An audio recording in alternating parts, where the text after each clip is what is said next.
Estou de luto pela irmã que roubou tudo de mim, anunciou minha irmã mais velha ao microfone, usando um vestido preto de funeral no meio da recepção do meu casamento.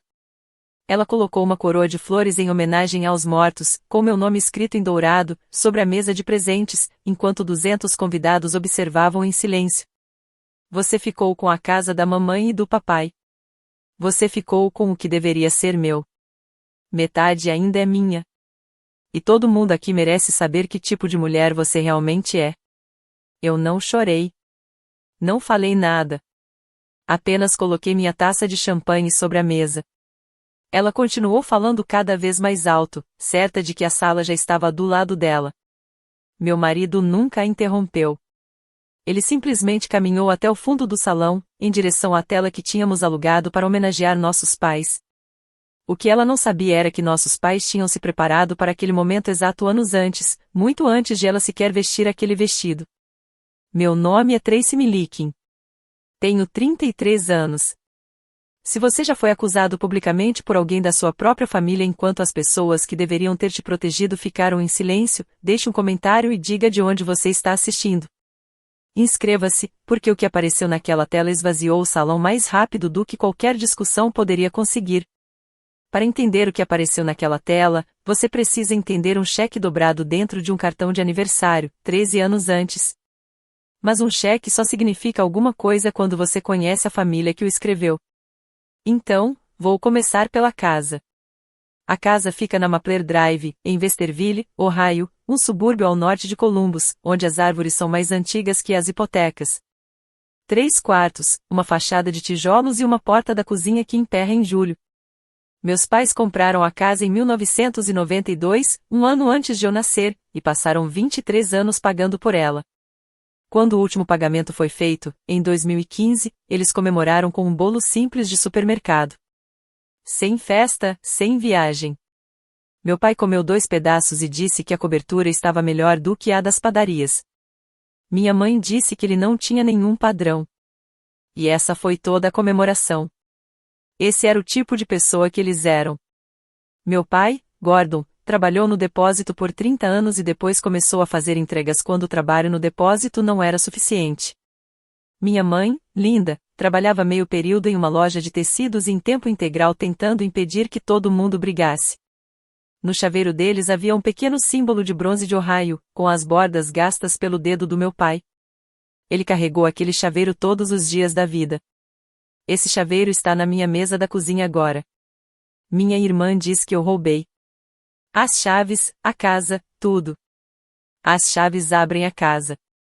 Ela contou isso para muitas pessoas. Algumas acreditaram nela. E, sinceramente, eu entendo por quê. Porque, para essa história desmoronar, você teria que saber coisas que meus pais passaram 12 anos garantindo que ninguém descobrisse. Na minha família, existiam 2 tipos de filhas. Havia a filha que era salva. E havia a filha que ouvia que era forte. Brianna é 5 anos mais velha do que eu.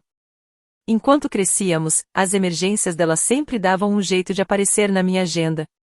Meu jantar de aniversário de 16 anos foi adiado por 3 dias porque Brianna estava passando por um problema com um namorado, e minha mãe não queria comemorar enquanto ela estava sofrendo. Eu comi meu bolo de aniversário numa quarta-feira, ainda meio congelado porque tinha acabado de sair do freezer. Quando fiquei quieta sobre isso, minha mãe colocou a mão no meu rosto e disse a frase que marcou toda a minha infância. Você entende, querida. Você sempre entende. Eu entendia. Esse era o problema. Passei 30 anos entendendo, e ninguém nunca me contou o quanto esse entendimento iria me custar. Quero ser justa aqui, porque essa história não funciona se eu não for. Eu não fui negligenciada. Eu era amada. Havia panquecas, peças da escola e meu pai me ensinando a trocar um pneu na garagem, enquanto minha mãe assistia da varanda e dava conselhos errados. Mas, na nossa casa, o amor era como um orçamento, e as filhas quietas eram tratadas de um jeito diferente. Eu não pedia nada, então todos achavam que eu não precisava de nada. Eu resolvia meus próprios problemas, então todos achavam que eu não tinha problemas. Conheci Wesley Boyd em 2019, no churrasco de um amigo. Ele consertou a churrasqueira sem ninguém pedir e depois nem comentou com ninguém. Ele administra uma gráfica no lado oeste. Não é um homem dramático. No nosso segundo encontro, eu pedi desculpas por estar quieta, por hábito, do mesmo jeito que você pede desculpas pelo clima. Ele me olhou de um jeito estranho.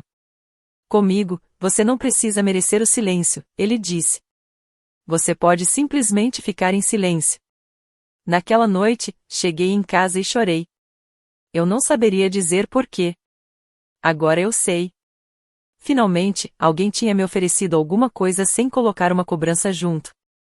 Aliás, eu trabalho com empréstimos. Estou há 9 anos em uma cooperativa de crédito no centro da cidade. Sento atrás de uma mesa diante de pessoas e vejo seus documentos. E aprendi uma coisa que o trabalho acaba ensinando a todo mundo. As pessoas mentem sobre dinheiro com palavras. Quase nunca conseguem esconder a verdade no papel. Lembre-se disso, porque em 2013, 16 mil dólares saíram da conta do meu pai, e foi aí que começou o rastro de documentos da minha família. Brianna se casou com Dali Puig em 2009 e se divorciou dele em 2012. E aquele casamento acabou como uma tempestade vai embora, rápido, barulhento e deixando problemas que você continua encontrando por anos.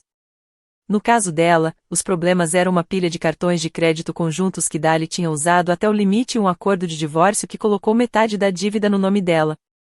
Eu tinha 20 anos e estava em casa, de volta da faculdade, naquele fim de semana em que tudo foi resolvido. Eu me lembro por causa do cartão. Minha mãe não entregou um cheque para Brianna na mesa.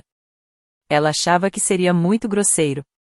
Então, colocou o cheque dentro de um cartão com um passarinho vermelho na capa, como se fosse um cartão de aniversário. 16 mil dólares estavam escondidos atrás de um poema impresso sobre novos começos. Brianna chorou à mesa da cozinha e apertou o cartão contra o peito. Isso não é uma ajuda, pai. É uma ponte. Eu vou devolver até o Natal. Meu pai assentiu e disse que sabia que ela devolveria. Aquele Natal chegou e passou. E os 12 seguintes também. Em 2015, Brianna encontrou sua vocação do jeito que encontrava a maioria das coisas, fazendo muito barulho e usando o dinheiro dos outros. Era um salão de manicure em um centro comercial nos arredores de Dayton. Ela tinha escrito sozinha um plano de negócios e tinha um proprietário que queria o primeiro e o último mês de aluguel adiantado. E meus pais colocaram 52 mil dólares, a maior parte tirada da aposentadoria do meu pai. Hoje eu sei desse valor. Naquela época, não. Naquele tempo, tudo que eu sabia era da inauguração, com balões na porta e uma faixa com o nome dela escrito em letras bonitas. Naquele dia, ela levantou um copo plástico de champanhe para todos na sala. A família, ela brindou, o único banco que nunca diz não. Todo mundo riu. Eu me lembro de estar perto da exposição de esmaltes, segurando meu copo, sendo a única pessoa naquele salão que não achou aquilo engraçado.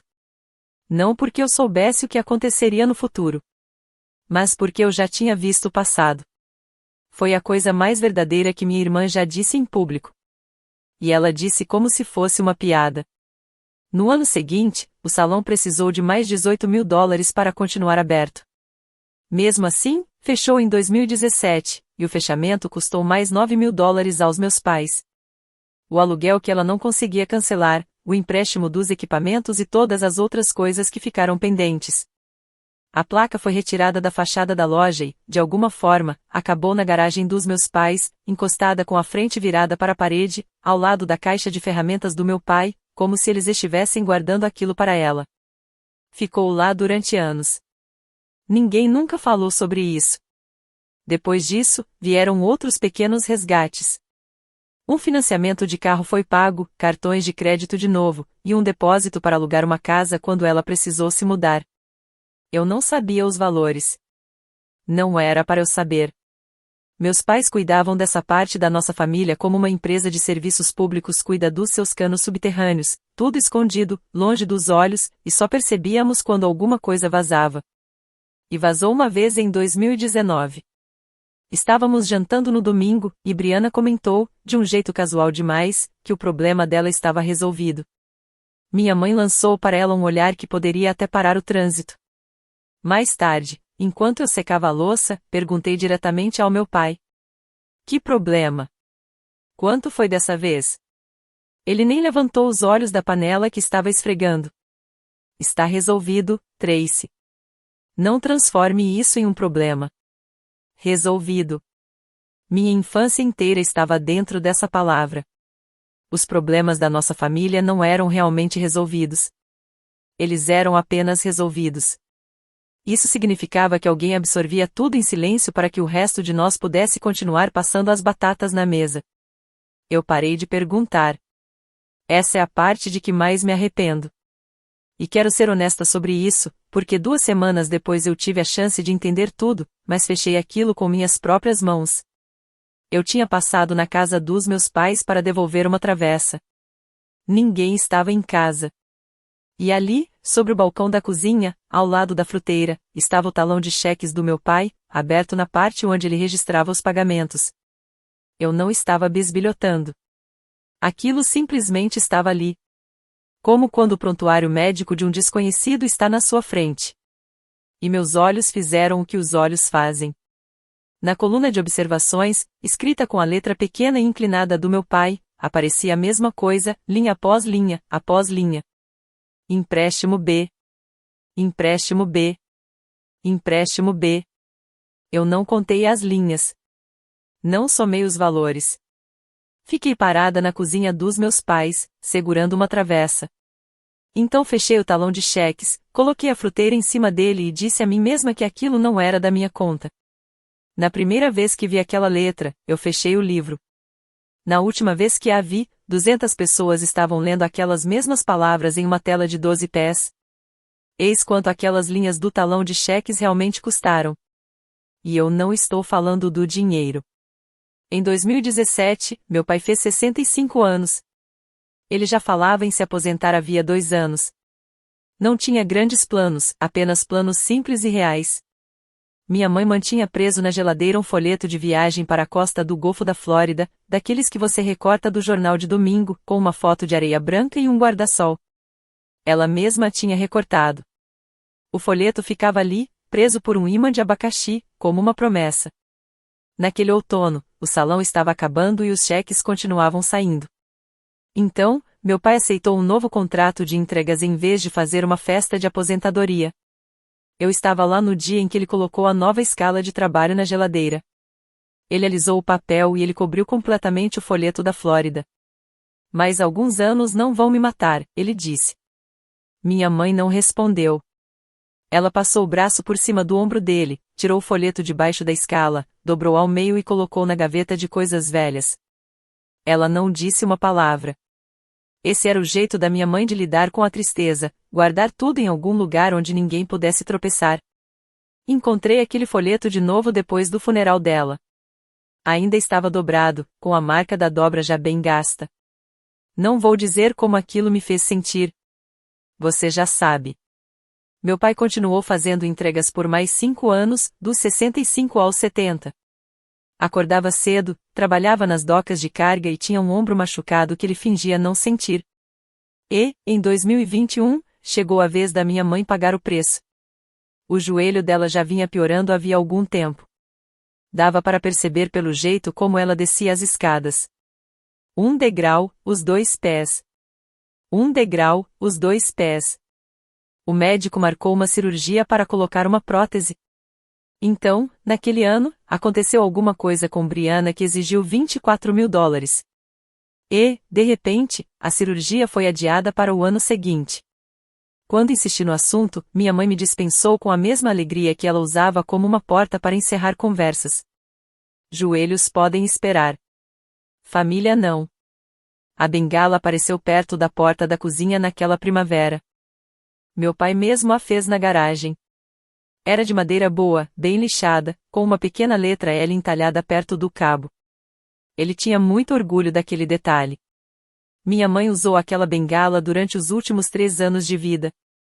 E toda vez que eu a via encostada perto da porta, eu entendia, sem me permitir entender exatamente o que aquilo significava. Era um recibo. No ano em que meu pai finalmente se aposentou, em 2022, aos 70 anos, $30.000 saíram em uma única transferência. Mais tarde, descobri o que ele escreveu na descrição do pagamento. 2 palavras. A última era final. Mas não foi.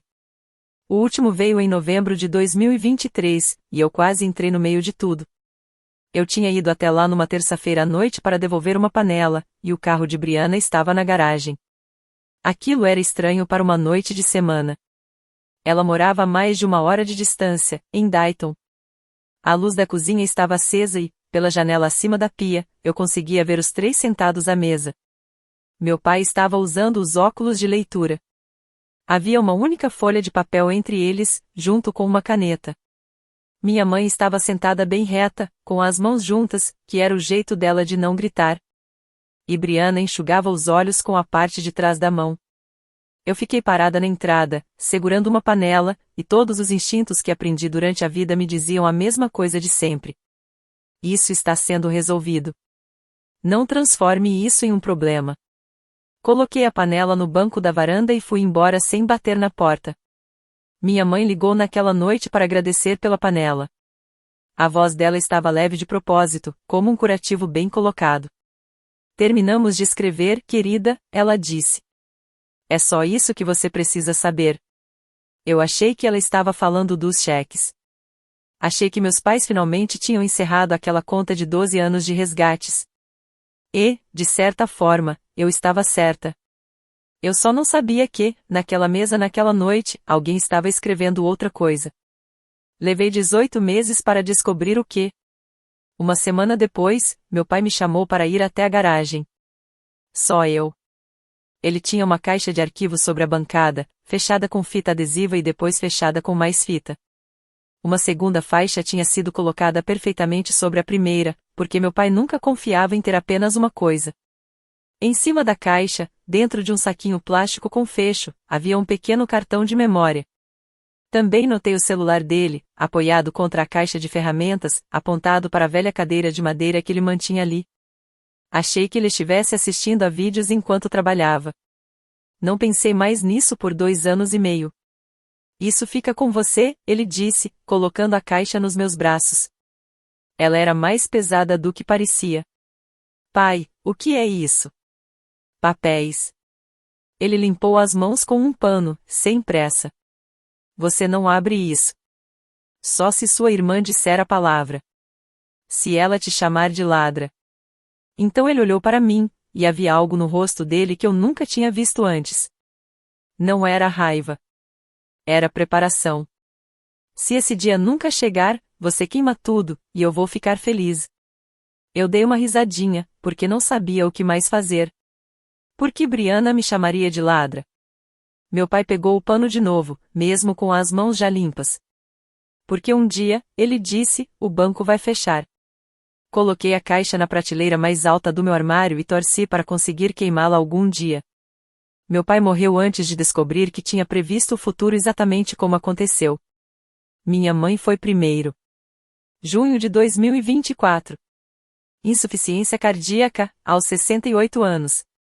Não foi de repente, mas também não foi devagar. Foram 6 semanas. Tempo suficiente para dizer tudo e, ao mesmo tempo, tempo nenhum. No funeral, Brianna sofreu, e quero deixar isso bem claro, era verdadeiro. Fosse o que fosse que ainda pudesse ser dito sobre minha irmã, ela amava nossa mãe. Ela ficou muito tempo ao lado do caixão. Depois, no salão da igreja, ela me abraçou tão forte que chegou a doer e disse no meu ombro. Agora somos só nós. Só temos uma outra. Eu acreditei naquela frase. Eu me agarrei a ela. Quero que você se lembre disso, porque minha irmã vai dizer a mesma coisa mais tarde nesta história, palavra por palavra. E eu preciso que você ouça as 2 versões do jeito que eu ouvi. De volta a casa, ninguém tirou a bengala do lugar. Ela continuou encostada perto da porta da cozinha por meses, porque guardá-la parecia admitir que minha mãe tinha ido embora. Naquele dezembro, Wesley me pediu em casamento. Ele perguntou primeiro ao meu pai. Mais tarde, ele me contou que não pediu permissão. Só não queria que Gordon Milliken descobrisse por outra pessoa. Então meu pai estava lá, na cozinha da Mapler Crest, fingindo consertar uma dobradiça de armário que nem estava quebrada. Quando Wesley se ajoelhou perto do fogão, meu pai chorou e fingiu que não estava chorando, enxugando o rosto com um lenço xadrez que carregava desde antes de eu nascer. Ele apertou a mão de Wesley por tanto tempo que o aperto acabou virando um abraço. Cuide da mais fácil, meu pai disse a ele. Ninguém nunca pensa em fazer isso. Foi a coisa mais verdadeira que meu pai já disse sobre mim. E ele precisou dizer isso para outra pessoa. 10 semanas depois, ele foi dormir numa quinta-feira de fevereiro e não acordou. Tinha 72 anos. O legista disse que o coração dele parou, assim como aconteceu com minha mãe. Eu acho que foi mais simples do que isso. Acho que ele terminou o trabalho de ser Gordon Milliken e não havia mais nada na agenda dele. O testamento foi lido em março, em um pequeno escritório com café ruim, e tudo levou 11 minutos. A casa na Maple Crest, já quitada e avaliada em cerca de $340 mil, ficou para mim. O que restava nas contas deles foi dividido igualmente, cerca de $9 mil para cada uma. Era isso. Essa era toda a herança de duas pessoas que trabalharam durante 50 anos. E, se você está prestando atenção, já sabe por que as contas estavam tão vazias. E minha irmã estava naquele escritório sabendo disso melhor do que qualquer outra pessoa viva. Ela não gritou. Quase preferia que tivesse gritado. Ela ficou completamente imóvel durante aqueles 11 minutos, e aquela imobilidade era do tipo errado. Não era o silêncio do luto. Era o silêncio de alguém fazendo novas contas na cabeça. No estacionamento, depois disso, ela me parou perto do meu carro. A voz dela estava fria e controlada.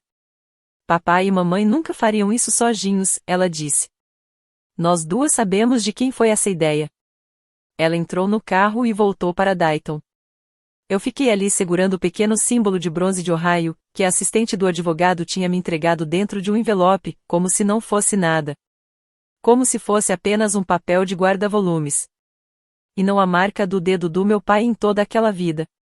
Wesley e eu nos mudamos para casa naquela primavera. Fazia sentido. Estávamos nos preparando para o casamento.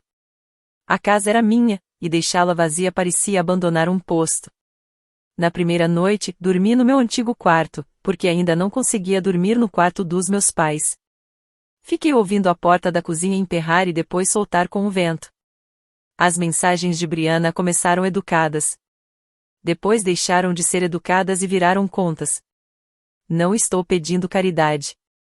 Estou pedindo o que é meu e uma divisão justa. Ela usava a palavra justa como outras pessoas usam um pé de cabra. Eu não respondi às contas dela, porque não tinha coragem de responder com sinceridade. E eu ainda não sabia que tinha os documentos necessários para responder tudo. Então, em agosto, ela parou de usar a palavra justa. Ela encontrou uma palavra nova. A ligação aconteceu num domingo à noite, enquanto eu regava as hortênsias da minha mãe, que eu mantinha vivas por pura teimosia. 11 minutos. Eu sei porque olhei o registro da ligação depois. Do jeito que você olha para uma ferida. Começou como a discussão de sempre. Então, foi para um lugar diferente. A voz dela ficou fria e parecia ensaiada. Você sempre esteve lá, não é? Sempre na casa deles. Sempre a pessoa em quem eles confiavam. Houve uma pausa, e eu conseguia ouvir que ela estava decidindo se ia dizer aquilo. Você roubou minha herança, Tracy. Você ficou ao lado da cama deles e roubou tudo de mim. Naquela altura, eu estava na cozinha. E quero contar exatamente o que fiz, porque foi o momento em que tudo mudou, embora não parecesse nada demais. Olhei para a bengala da minha mãe, ainda encostada perto da porta da cozinha, e disse: Tudo bem, Brianna. E desliguei. Depois fui até a gaveta de coisas velhas, peguei um estilete e subi para o meu quarto. Ela tinha dito a palavra. A palavra do meu pai. A única condição que ele tinha me dado. Eu não tinha aberto aquela caixa durante o ano e meio desde a morte dele. Nem durante o testamento, nem com as mensagens, nem quando ela começou a falar em divisão justa. Porque ele não tinha dito, a menos que ela pressione você ou a menos que ela seja injusta. Ele tinha dito. A menos que ela chame você de ladra. Meu pai trabalhava em depósito. Ele acreditava em condições exatas. E aquela condição tinha sido cumprida exatamente. Wesley sentou comigo à mesa da cozinha, a mesma mesa da Maple Crest, a mesma onde aquele documento tinha sido assinado. Passei a lâmina pelas 2 faixas de fita adesiva. Dentro havia extratos bancários presos com elásticos, separados por ano. Eram 12 anos de documentos, todos identificados com a letra inclinada do meu pai. Havia também um envelope sem lacre. E o cartão de memória. Não vou ler a carta para você. Vou deixar que você a veja do jeito que 200 pessoas acabaram vendo. Mas vou contar uma coisa. A carta estava escrita à mão por Brianna. E, quando cheguei a uma determinada linha no meio da carta, havia uma parte em que a tinta estava borrada e espalhada, do jeito que a tinta fica quando alguma coisa molhada cai sobre ela. Toquei aquela mancha com a ponta do dedo e fiquei olhando para ela por um longo momento. Depois precisei sair e ficar um tempo na varanda. Quando voltei, Wesley estava com um dos extratos aberto à sua frente. Meu marido, que cuida das contas de uma gráfica e não se assusta facilmente, levantou os olhos para mim com uma expressão que eu nunca tinha visto nele. Tracy, ele disse baixinho. Eles sabiam. Eles sabiam que isso ia acontecer. Naquela noite, colocamos o cartão de memória no computador. O rosto do meu pai apareceu na tela. A garagem, a luminária de trabalho, a cadeira de madeira. Ele parecia cansado, mas tranquilo. E disse: Se você está vendo isso, eu fiz esse vídeo há cerca de 90 segundos. Então ouvi ele começar a dizer meu nome. Eu estendi a mão, fechei o computador e não consegui explicar por quê. A única coisa que eu sabia era que não estava pronta para ouvir meu pai pedir desculpas. De algum jeito, eu sabia que era isso que estava por vir. Você consegue perceber quando alguém vai pedir desculpas até pelo jeito que a pessoa segura os ombros. Wesley assistiu ao resto sozinho. Mais tarde naquela noite, ele estava parado no balcão da cozinha, usando fones de ouvido. Eu não perguntei o que havia no vídeo. Ele também não contou. Apenas veio para a cama, me abraçou e disse: Quando você estiver pronta. Antes disso, não. Talvez você esteja se perguntando: por que eu não fiz alguma coisa com aquilo? Por que não mandei para Brianna? Por que não encerrei as mensagens?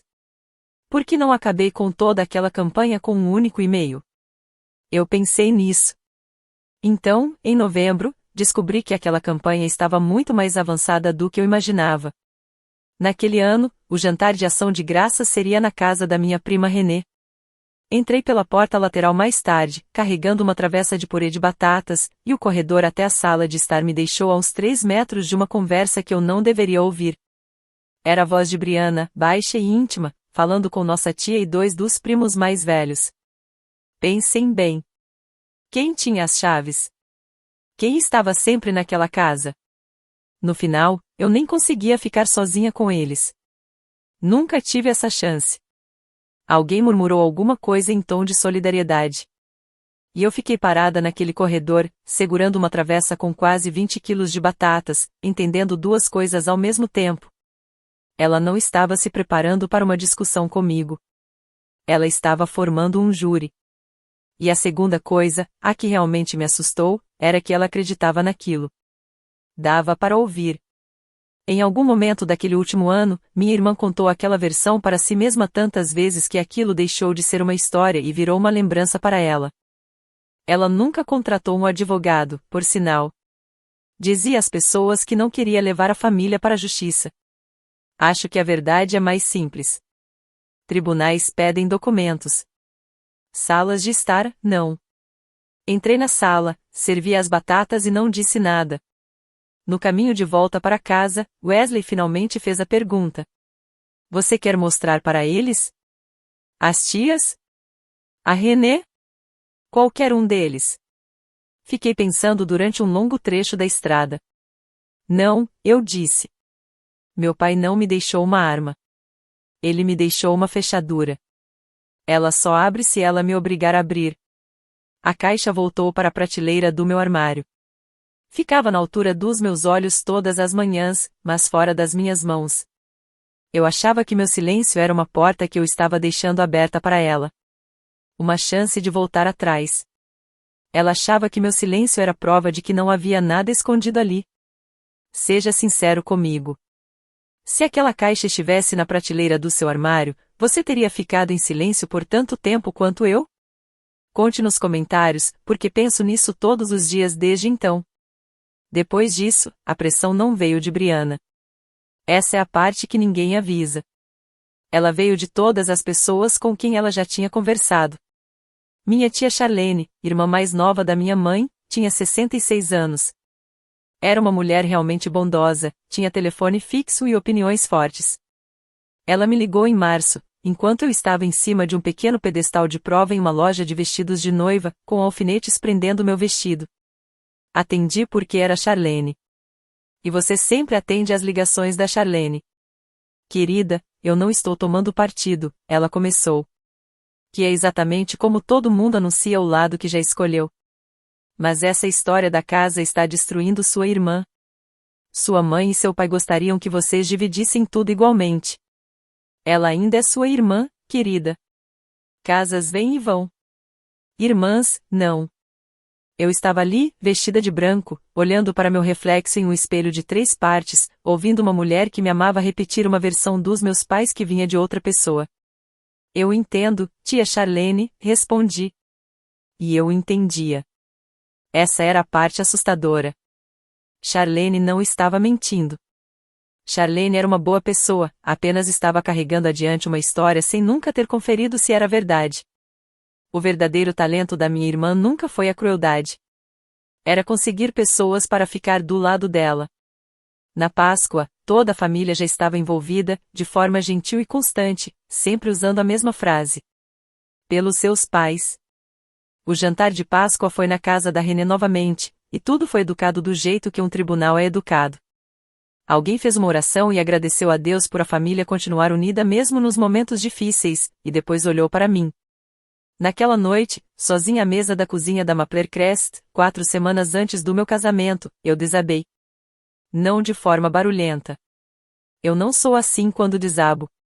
Abri o aplicativo do meu banco e olhei quanto eu poderia conseguir fazendo um empréstimo usando a casa como garantia. Então abri uma mensagem para Brianna e escrevi tudo. Vou te dar $50.000. Não porque você está certa. É porque eu estou cansada. Por favor, só me deixe ter este dia em paz.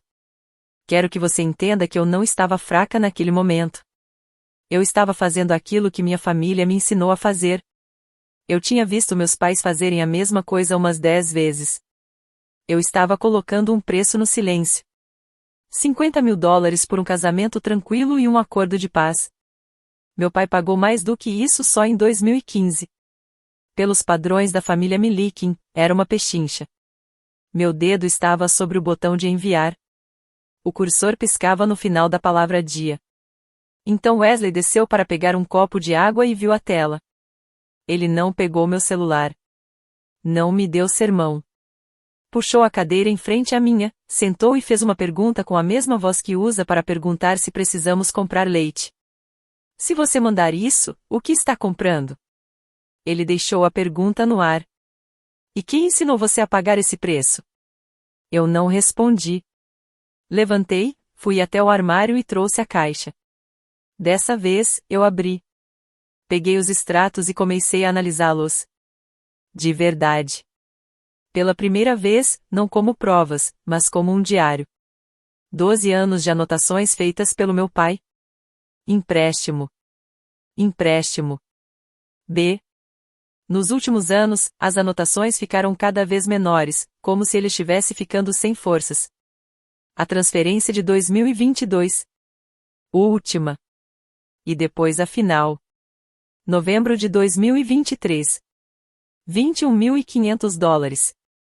E, na descrição, escrita com aquela letra pequena e inclinada, havia 4 palavras. Pelas meninas, nós dois. Ele estava falando das 2 filhas. Mesmo naquela época, ele ainda tentava comprar paz para nós 2. E aquela compra tinha custado a aposentadoria dele. O joelho da minha mãe. E a mim. Finalmente enxerguei tudo enquanto estava sentada naquela mesa. 30 anos sendo a filha que custava menos. Apaguei a mensagem. Cada palavra. E disse em voz alta a frase que passei a vida inteira tentando aprender. Vou dizer para você exatamente como disse naquela cozinha. Eu não posso controlar aquilo em que ela acredita. Só posso decidir pelo que continuo pagando. 3 semanas depois, minha irmã me obrigou a provar isso na frente de 200 pessoas. Mas, antes disso, Wesley e eu fizemos um acordo. E preciso que você saiba exatamente quais eram os termos, porque tudo que você ouviu no começo desta história aconteceu dentro desses termos. Brianna continuaria convidada para o casamento. Foi uma decisão minha, e eu faria a mesma coisa novamente. O convite era a última porta aberta que eu ainda podia oferecer. E eu queria mais do que consigo explicar que ela simplesmente passasse por aquela porta usando um vestido normal, comesse o frango e me deixasse ser uma noiva. O casamento aconteceria como planejado. Sem anúncio, sem ataque antecipado, sem uma conversa discreta com as tias, e a caixa continuaria fechada. A única exceção seria se ela se levantasse na frente dos nossos convidados e dissesse, em voz alta e em público, a palavra que meu pai tinha determinado. Se isso acontecesse, e somente se acontecesse, eu daria um sinal para Wesley, um único aceno de cabeça. Nada menos que isso. E nada antes disso. Wesley copiou os arquivos do cartão de memória para o notebook que seria usado na apresentação do casamento. Só por segurança, ele disse. Depois colocou o cartão original de volta na caixa e guardou a caixa novamente na prateleira. Nós apertamos as mãos para selar o acordo. Parece até ridículo para duas pessoas que estavam prestes a trocar votos, mas aquele acordo era uma espécie de voto. Nenhum dos dois disse o que estávamos pensando. Meu pai tinha feito a mesma aposta com a mesma caixa. E ele estava certo. Se você quer saber como um gerente de gráfica se prepara para o pior dia da vida da família da esposa, a resposta é: documentos. Wesley leu nosso contrato com o Ellsworth Hotel do mesmo jeito que eu leio contratos de empréstimos, 2 vezes, com um lápis na mão. O pacote incluía uma tela de LED alugada para a recepção, para passar as fotos, e uma homenagem de 4 minutos aos meus pais. Wesley pediu ao organizador acesso à mesa de equipamentos de áudio e vídeo para que eu mesma pudesse colocar nossa música da primeira dança. Era verdade, mas não era toda a verdade. No mapa do salão, ele marcou a mesa de equipamentos com um pequeno X de lápis. Uma noite, peguei Wesley andando de um lado para o outro na nossa sala, medindo alguma coisa e contando baixinho. 14, ele disse quando percebeu que eu estava olhando. Da nossa mesa de noivos até a mesa de equipamentos, 14 passos. Você é maluco, eu disse. Depois o beijei e torci para que aquele número nunca precisasse servir para nada. 2 semanas antes do casamento, fui a Petal em Divine, a floricultura na State Street que cuidaria das nossas flores.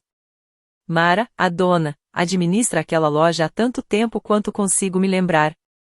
Ela fez as flores do meu baile de formatura. Eu tinha um pedido especial. 2 rosas brancas, cada uma com seu próprio caule, para colocar em 2 cadeiras vazias na primeira fila. Uma para minha mãe. Uma para meu pai. Mara anotou no livro de pedidos e apertou minha mão. Sua família está realmente me mantendo ocupada este mês, querida. Eu ri e fiz uma piada sobre como flores de casamento eram um verdadeiro golpe. Achei que eu fosse a única Milikin de quem ela estava falando. Lembre-se dessa frase, porque vou precisar voltar a ela. E eu daria muita coisa para não precisar. A confirmação de presença de Brianna chegou naquela mesma semana. Uma convidada. Nenhum bilhete, apenas uma mensagem depois. Isso foi quase fofo. Eu não perderia o grande dia da minha irmãzinha.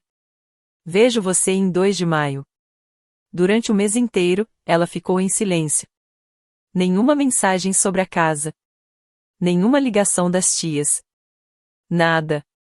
Eu me permiti ter esperança. E não tenho vergonha disso. A esperança foi o último pagamento que fiz. Wesley foi mais cuidadoso.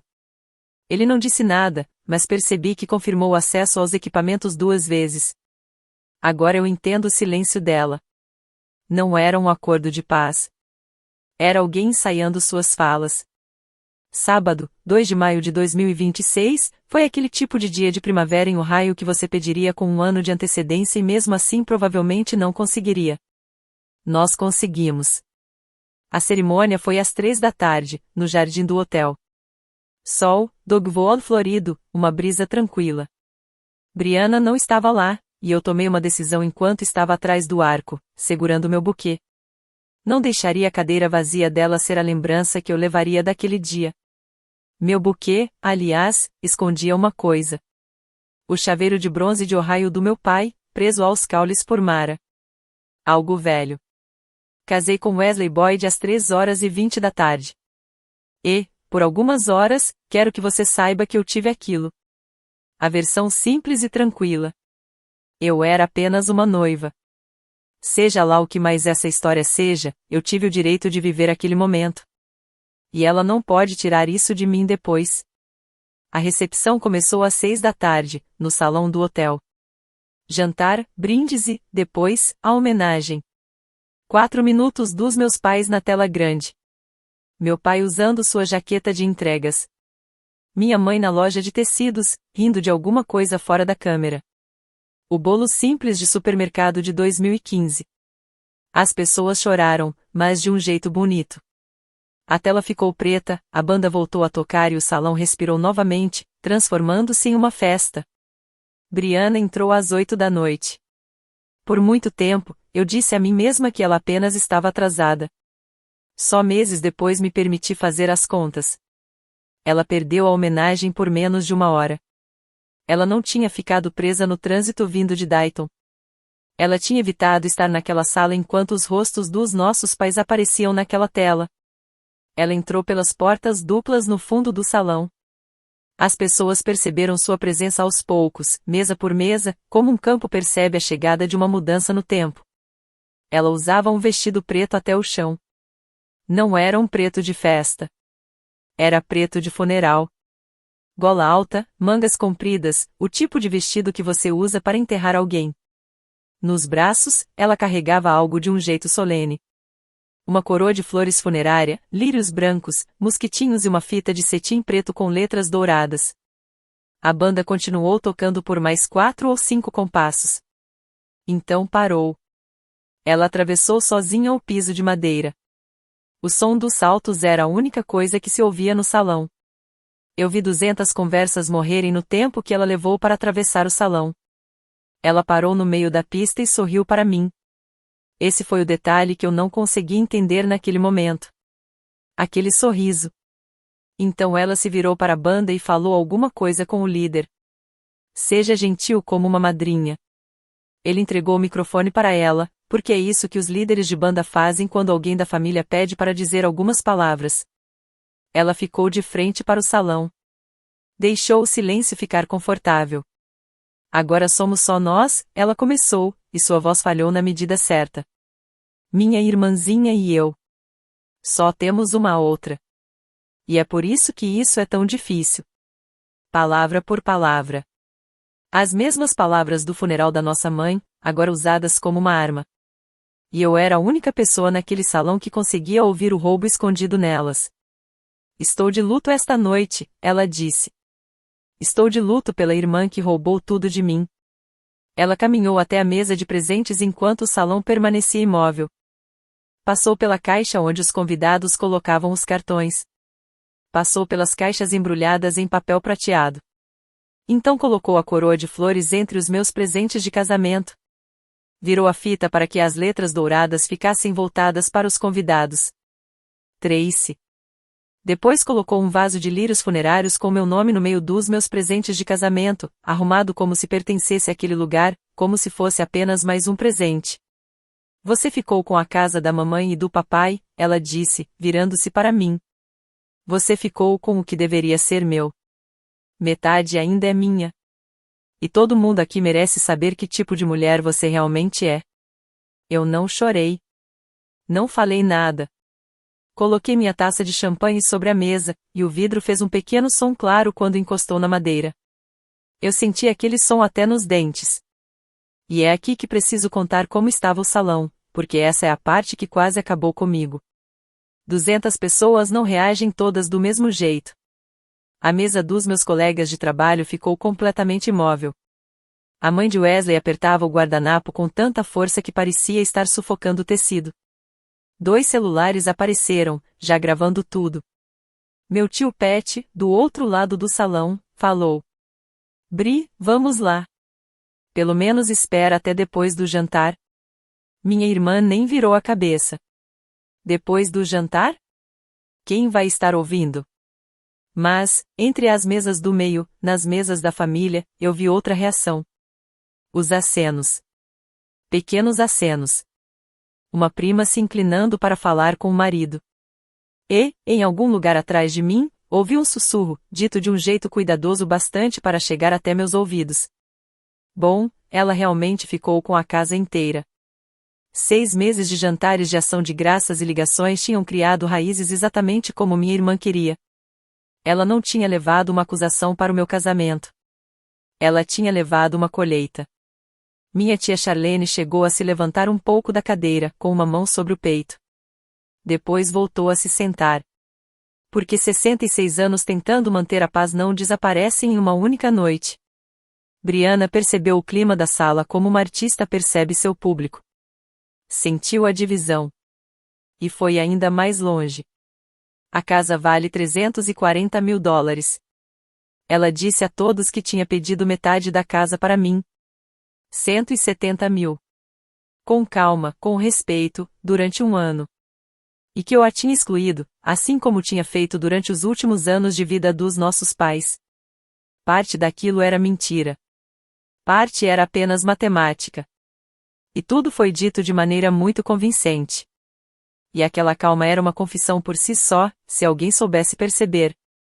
Ninguém ensaia o luto daquele jeito. Então ela se virou para mim e fez exatamente o que meu pai sabia que um dia ela faria. Ela foi longe demais. Negue, ela disse ao microfone, caminhando na minha direção. Vamos, Tracy. Olhe para todas essas pessoas no dia do seu casamento, usando seu vestido branco, e diga a elas que você não ficou com tudo.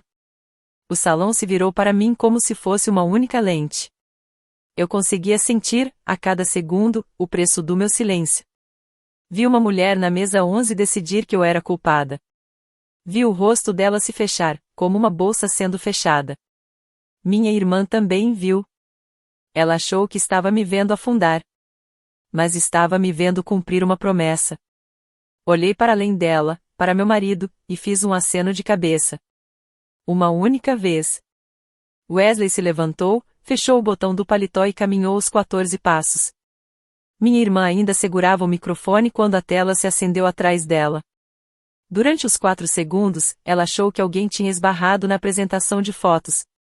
O primeiro slide era uma folha de papel escrita à mão, fotografada de perto, ocupando toda a tela de 12 pés. Sem título. Sem explicação. Apenas o papel pautado e aquela letra. Na parte de baixo, havia uma assinatura e uma data. Novembro de 2023. O salão inteiro apertou os olhos para conseguir ler. Briana olhou para a tela com uma calma ensaiada, como se aquela interrupção fosse apenas um erro de alguém inexperiente, e perguntou: o que é isso? Então ela realmente leu. Eu vi minha irmã reconhecer a própria letra diante de 200 pessoas. Aconteceu primeiro na postura dela, antes de aparecer no rosto. Ela ficou imóvel, começando pelos ombros, e aquela tensão foi descendo pelo corpo. Todo mundo naquele salão precisaria de um tempo para entender o que estava vendo. Ela não. O segundo slide mostrava os números. Era uma tabela simples, um resumo feito pelo meu próprio pai, fotografado de dentro da caixa. Os anos estavam de um lado. Os valores no meio. E, do outro lado, as anotações escritas naquela letra pequena e inclinada que metade da família conhecia há 50 anos, desde os cheques de aniversário. 2013 $16 mil, empréstimo. 2015 $52 mil, salão. 2016 $18 mil, salão. 2018 $12 mil, carro. 2021 $24 mil, empréstimo. 2022 $30 mil, último. Linha após linha. E, no final, uma linha separada. Novembro de 2023 $21.500. Pelas meninas, nós dois. Total, $281.800. O som no salão mudou. É difícil explicar para quem não estava lá. Não foram suspiros. Nada parecido com filme. Eram 200 pessoas fazendo contas ao mesmo tempo. A prima que estava concordando com pequenos acenos parou de acenar e se inclinou para olhar melhor para a tela. Em algum lugar, uma cadeira rangeu quando alguém se recostou devagar. Do jeito que você se recosta quando a conta chega à mesa. A voz de Brianna voltou, mas agora ela já não tinha a mesma firmeza. Isso foi ajuda dos nossos pais para os filhos. Foram presentes. Isso não. Ela não terminou. O terceiro slide já estava na tela. E aquele era só para ela. A carta apareceu novamente, mas agora mais de perto. Uma linha do meio estava ampliada, mostrando a própria letra dela. Eu entendo que esse dinheiro será descontado da minha parte do que mamãe e papai deixarem para trás. E, na palavra parte, havia uma mancha. A tinta estava borrada ao redor, formando aquele pequeno círculo que uma gota de água faz quando cai sobre uma palavra ainda molhada. 200 pessoas viram uma mancha. Minha irmã viu uma terça-feira à noite de novembro, na cozinha dos nossos pais, com uma caneta na mão. Qualquer que fosse a história que ela tinha contado para si mesma desde então presentes, direitos, uma conspiração da irmã mais nova, aquela mancha acabou com tudo. Porque ela era a única pessoa no mundo que sabia como aquela mancha tinha aparecido. Você pode discutir uma acusação. Mas não pode discutir contra as próprias lágrimas secas na prova. O microfone desceu lentamente da boca dela. Ela deu um passo para trás, afastando-se da tela como se ela estivesse quente. E então a tela começou a falar. Meu pai estava sentado na velha cadeira de madeira da garagem, sob a luz da luminária de trabalho, usando o cardigã marrom com o qual foi enterrado. Ele parecia cansado, mas completamente tranquilo. Sua voz saiu pelos alto-falantes do salão do mesmo jeito que costumava sair na cozinha. Se você está vendo isso, significa que Bri contou para as pessoas que a irmã dela roubou dela. Houve uma pausa. Ele passou o polegar pelo braço da cadeira. Ela não roubou. O que Bri recebeu, recebeu de nós. Todos os anos. Todos os cheques. Durante 12 anos. Esse foi o nosso erro. Meu e da sua mãe, não da Tracy. Nós sempre dizíamos que estava resolvido. Ele balançou a cabeça lentamente. Nós ensinamos uma filha que sempre haveria alguém para resolver tudo por ela. E deixamos a outra filha pagar pelo silêncio. Ninguém naquele salão se mexeu. Tia Charlene estava com as duas mãos sobre a boca. Tio Pat olhava para a tela como um homem vendo as próprias lembranças serem reorganizadas. Tracy. Os olhos do meu pai encontraram a câmera. Isso significava que, de algum jeito, eles encontraram a mim, 3 anos depois, através de uma tela alugada no dia do meu casamento. Você só abriu isso porque ela disse a palavra. Esse foi o acordo. Então a voz dele ficou mais suave, e ele olhou um pouco além da câmera, para a filha que não era eu. Isso nunca foi uma armadilha, Bri. Era uma porta que nós torcemos para que você nunca precisasse atravessar. Bri. Não Brianna. Era o nome que ela usava com estranhos e durante discussões. Bri. O nome que vinha da garagem, dos cartões de aniversário, de toda a infância, antes de tudo aquilo. Meu pai atravessou toda a distância da morte e chamou minha irmã pelo mesmo nome que usava quando ela tinha 7 anos. Era isso que ela não conseguia suportar. Não era a assinatura. Não era o valor total. Era gentileza. Minha irmã colocou o microfone cuidadosamente sobre a mesa mais próxima. Do jeito que você coloca alguma coisa no lugar quando suas mãos já não parecem confiáveis. Então saiu rapidamente do meu casamento. Depois, ainda mais rápido. Os saltos bateram no piso de madeira novamente, o mesmo som da entrada dela, só que ao contrário. As portas duplas se abriram e foram ficando cada vez menores até finalmente pararem. A coroa de flores ficou na mesa de presentes, com meu nome voltado para o salão. Wesley tocou no teclado e pausou o vídeo do meu pai no meio da frase. Havia mais. E Wesley sabia exatamente onde aquilo deveria ficar. Também sabia que aquela sala não tinha o direito de ouvir o resto. A tela ficou preta. Ninguém bateu palmas. Graças a Deus, ninguém bateu palmas. Algumas pessoas no fundo pegaram suas coisas e saíram em silêncio, sem saber se tinham acabado de assistir a algo que realmente deveriam ter visto. O resto ficou sentado em um silêncio pesado. E todos os rostos que eu conseguia ver estavam fazendo a mesma coisa. Relembrando um ano de ligações e jantares de ação de graças, agora comparando tudo com uma anotação escrita à mão por um homem que já tinha morrido. Eu me levantei. Alguém precisava fazer isso. E era o meu casamento. Eu não tinha um discurso. Tinha 3 frases. E carregava aquelas frases havia 9 meses sem saber disso. Eu não tirei nada da minha irmã. Eu apenas parei de carregar aquilo que não era meu. Obrigada por estarem aqui por nós e pelos meus pais. Sentei novamente. O líder da banda olhou para Wesley. Wesley assentiu. E a banda, graças a Deus, começou a tocar.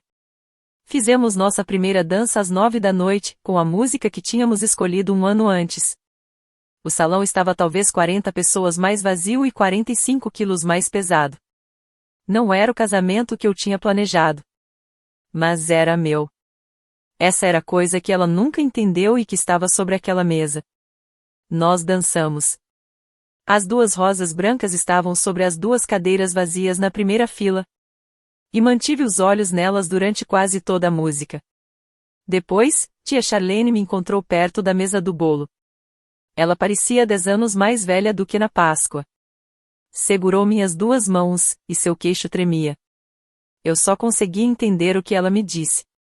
Ela disse que aquilo não era exatamente um pedido de desculpas. Era uma prestação de contas.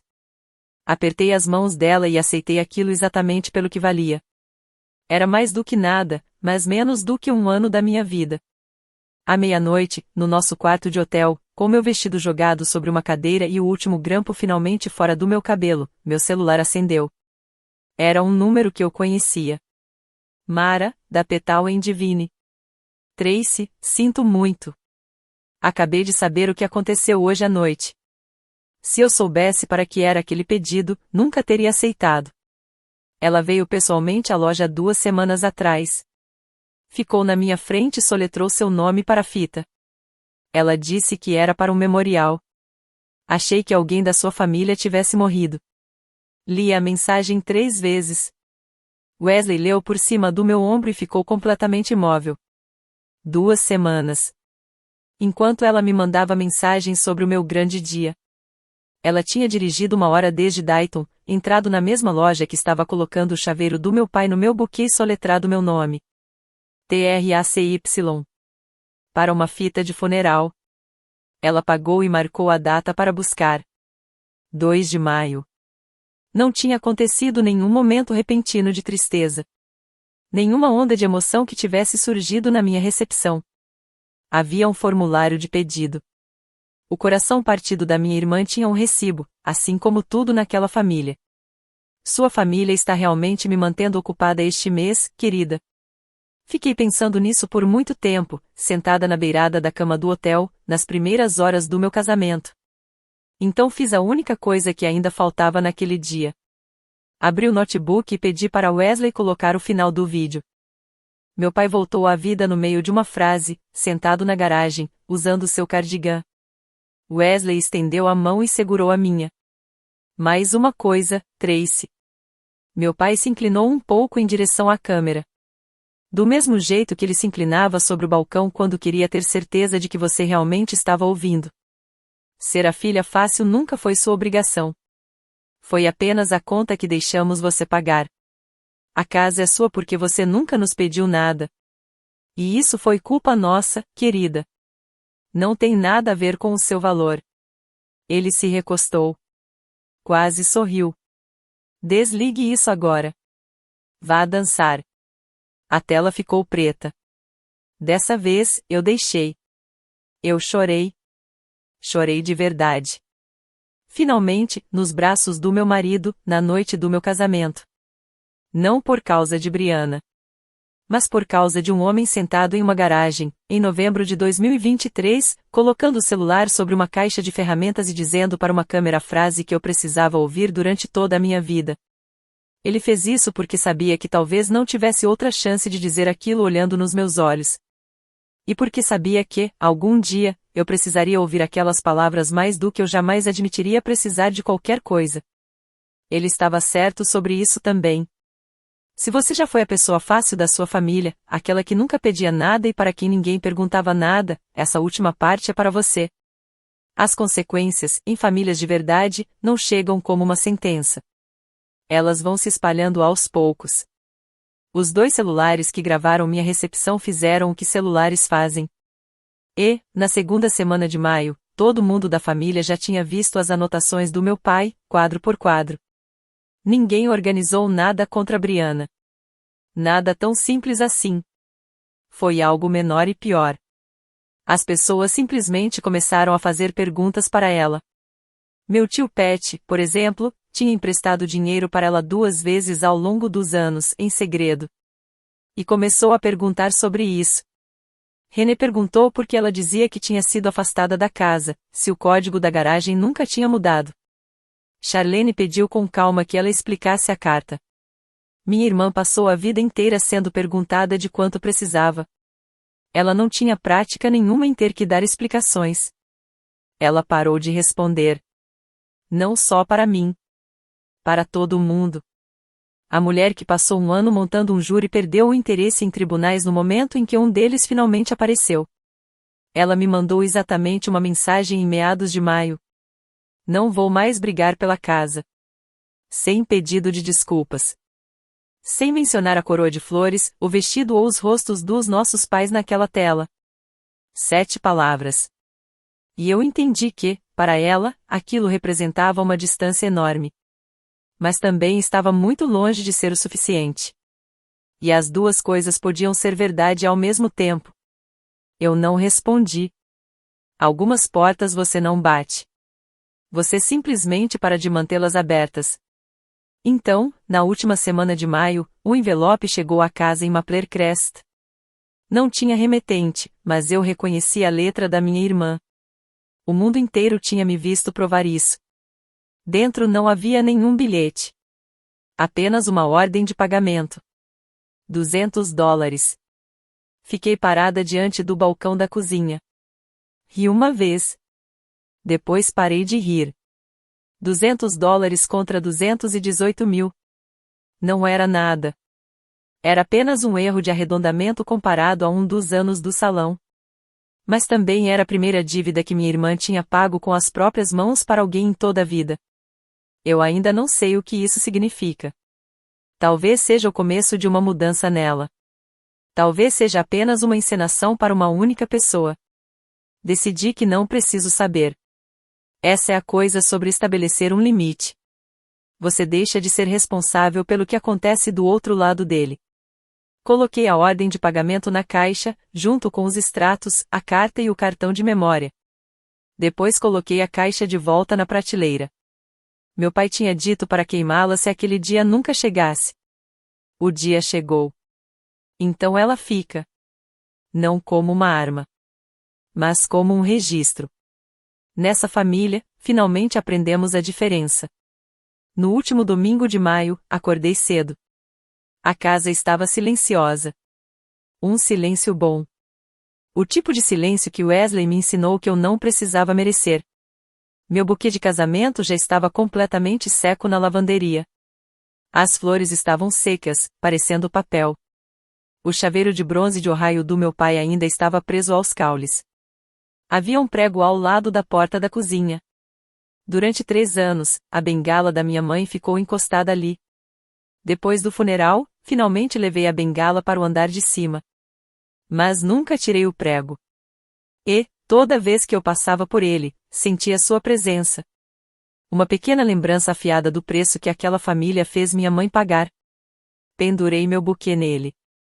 Então fiquei parada na cozinha dos meus pais, que agora era minha, com a porta emperrando no batente e a luz da manhã entrando sobre Maple Crest.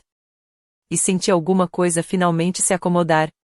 Algo que tinha passado a vida inteira circulando dentro de mim, procurando um lugar para pousar. Eis o que eu sei agora. Uma herança não é apenas aquilo que seus pais deixam para você. É também aquilo que eles ensinam você a continuar pagando.